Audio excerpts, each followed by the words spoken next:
40 നാളുപവസിക്കാം, വിശക്കുന്നവനപ്പം കൊടുക്കാം. ഈശായ്സുതനെ പോൽ ദിനം 7 വട്ടം പ്രാർത്ഥിക്കാം.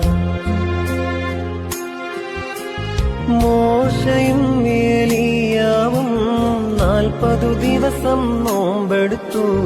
നമ്മുടെ കർത്താവും നോറ്റു, ആകൽ കറുസായെ ജയിച്ചു. ത്രിയേക ദൈവത്തിൻ്റെ ധന്യനാമം വാഴ്ത്തപ്പെടുമാറാകട്ടെ. കർത്താവിനാൽ അനുഗ്രഹിക്കപ്പെട്ടവരെ, വീണ്ടും ഒരു നോമ്പ് കാലത്തിലൂടെ നമ്മൾ യാത്ര ചെയ്യുകയാണ്. കുഷ്ഠരോഗിയായ മനുഷ്യനെ കർത്താവ് സൗഖ്യമാക്കുന്ന വേദഭാഗമാണ് നോമ്പിൻ്റെ 2-ാം ഞായറാഴ്ച നമ്മൾ വായിച്ച് ധ്യാനിക്കുന്നത്. കുഷ്ഠരോഗിയായ ഈ മനുഷ്യൻ്റെ സൗഖ്യം നമ്മുടെ ജീവിതത്തിൽ ഉയർത്തുന്ന ഒത്തിരി സാധ്യതകളും വെല്ലുവിളികളുമുണ്ട്. അവയിൽ ചിലത് വളരെ ചുരുക്കമായി പ്രതിപാദിക്കട്ടെ.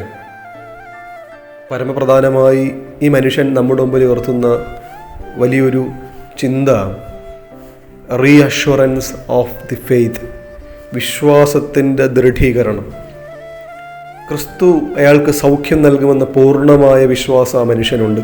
അതുകൊണ്ടാണ് കവിണ് വീണ് എന്നെ സൗഖ്യമാക്കണം എന്ന യാചന ക്രിസ്തുവിന് മുമ്പിൽ അവൻ സമർപ്പിക്കുന്നത്.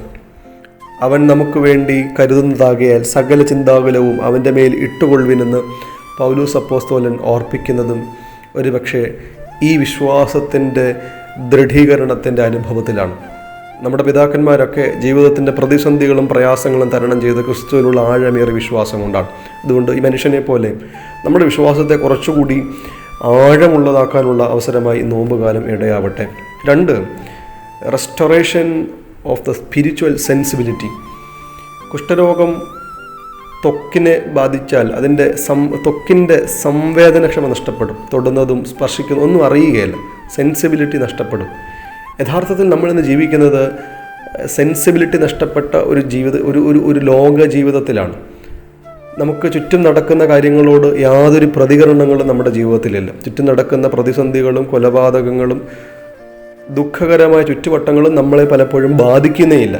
എന്നാൽ ഒരു ക്രൈസ്തവനായി ജീവിക്കുമ്പോൾ അതിനോടൊക്കെ കൃത്യമായി പ്രതികരിക്കേണ്ടത് ക്രിസ്തുവിൻ്റെ ആത്മാവ് ഉള്ളിൽ നൽകുന്ന സംവേദനക്ഷമത കൂടുതലായി നമ്മുടെ ജീവിതത്തിൽ വർദ്ധിപ്പിക്കേണ്ടിയിരിക്കുന്ന അനുഭവങ്ങളെ നമ്മോട് ഇത് ചൂണ്ടിക്കാട്ടുന്നുണ്ട്. അതുകൊണ്ട് ഈ നോമ്പ് കാലഘട്ടം നമ്മുടെ ആത്മാവിന് കുറച്ചുകൂടി ക്രിയാത്മകമായ സംവേദനക്ഷമത നൽകുവാൻ തക്കവണ്ണവും ഈ മനുഷ്യൻ്റെ സൗഖ്യം നമ്മെ ഓർപ്പിക്കുന്നുണ്ട്.